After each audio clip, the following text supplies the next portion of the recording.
on the ground now in the northern part of the Gaza Strip. So let's spend a little more time talking about the Israeli military operation right now with Miri Eisin, who's joining us live from Tel Aviv, the director of the International Institute for Counter-Terrorism at Reichman University. Miri, thank you so much for joining us. You obviously had a very long military career yourself. What is your assessment of what we are seeing, what the Israeli military is doing right now?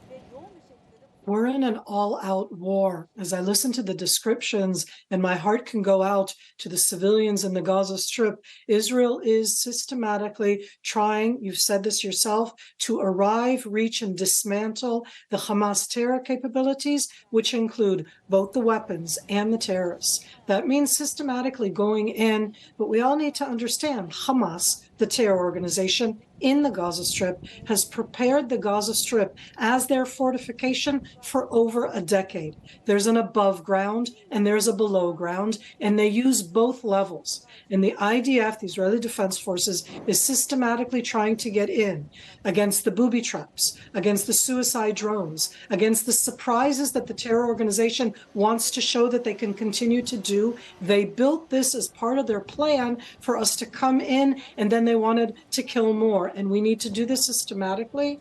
For me, from a military perspective, it is one of the ways, not the only way, but one of the ways to arrive at the hostages. You have to get to the tunnel system. You have to get into the tunnel system. That cannot be done from afar. This is against Hamas, their capabilities. Get into that system, get to the hostages. Miri, you have a background in intelligence as well, over a more than 20-year career in the Israeli military. You were describing there that tunnel network. Tell us a little more about it, about, as you say, how much infrastructure is actually down there, and how do Israeli forces go about reaching those hostages and getting them out safely, which we know is one of the key objectives here. We're talking about a system that has been built over more than a decade, over hundreds of miles, hundreds of kilometers. That is something which is both under the city, underneath the neighborhoods, underneath the Palestinian refugee camps throughout the Gaza Strip. We've all known that. If you remember in the past, there were attacks against Israel because this included attack tunnels that came into Israeli territory. That's something that we nipped. It certainly did not help us on October 7th when we were wrong about everything else. So you need to get into that system. Think of it right now as the underground. It's 80, 100 meters below ground. You go down into it. It needs lighting. It needs electricity. It is full of cache of weapons and thousands of fighters. I heard before, and I say it sadly, for the people of the Gaza Strip, that Israel, want to help. That there's lots of fuel. It's just inside the underground tunnels.